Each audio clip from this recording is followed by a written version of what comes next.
Official account पर जाने के लिए नीचे दिए गए लिंक पर क्लिक करें। हालेलुया। सभी को जय मसीह की स्वागत है आपका हमारे चैनल जीसस फेवर में। आज का वचन मेरी भविष्यवाणियों की पुस्तक में से लिया गया है, जो कि परमेश्वर के प्रिय दास प्रेरित अंकुर यूसुफ नरूला जी के द्वारा लिखा गया है। आइए हम आज के उस पवित्र वचन को पढ़ते हुए आगे चलते हैं और जिंदगी में गवाहियों को रिसीव करते हैं। हालेलुया। आराधना की सामर्थ।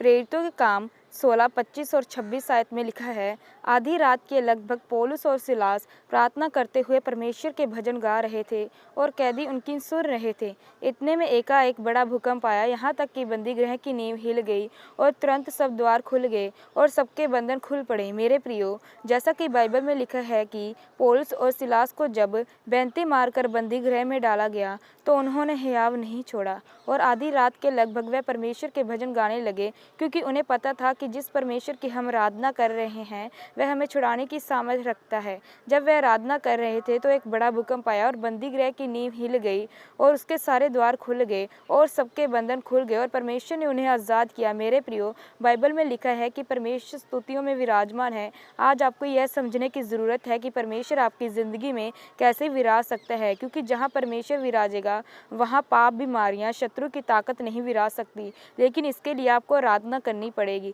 जब आप आराधना के महत्व को समझ जाएंगे कि वह कितनी ताकतवर है, वह शैतान के खिलाफ कितना बड़ा हथियार है, तो फिर आप कभी भी निराश नहीं होंगे। और जब तक आप इस हथियार के बारे में नहीं समझ जाएंगे तब तक आप शैतान से लड़कर जीत नहीं पाएंगे। बाइबल कहती है कि दाऊद से बड़ा कोई राजा नहीं था। जब वो परमेश्वर की आराधना करता था तब वह लड़कियों के समान नाचता था। जब उसकी पत्नी ने उसे नाचते हुए देखा तो उसने अपने मन में दाऊद को तुच्छ जाना, पर दाऊद ने अपनी पत्नी से कहा, जिस परमेश्वर ने मुझे ऊंचा किया है और तेरे पिता का सिंहासन मुझे दिया है, मैं उसके लिए और भी नीचा होकर नाचूंगा। मेरे प्रियो, उसी तरह से जब आप परमेश्वर के भवन में जाते हैं तो आप अपनी बीमारी के कारण दुखी, निराश होकर बैठे न रहें, बल्कि अपने दुखों में अपने परमेश्वर की आराधना करें। फिर परमेश्वर आपको आपके दुखों से आज़ाद करेगा। जिस तरह पौलुस और सिलास ने अपने सताव में भी परमेश्वर की आराधना की तो परमेश्वर ने उन्हें आज़ाद किया, उसी तरह से जब आप भी अपने दुखों, बीमारियों में परमेश्वर की आराधना करेंगे तब परमेश्वर सिर्फ आपको ही नहीं छुड़ाएगा, बल्कि आपको आपके विरोधियों के सामने ऊंचा भी करेगा। आमीन। हालेलुया।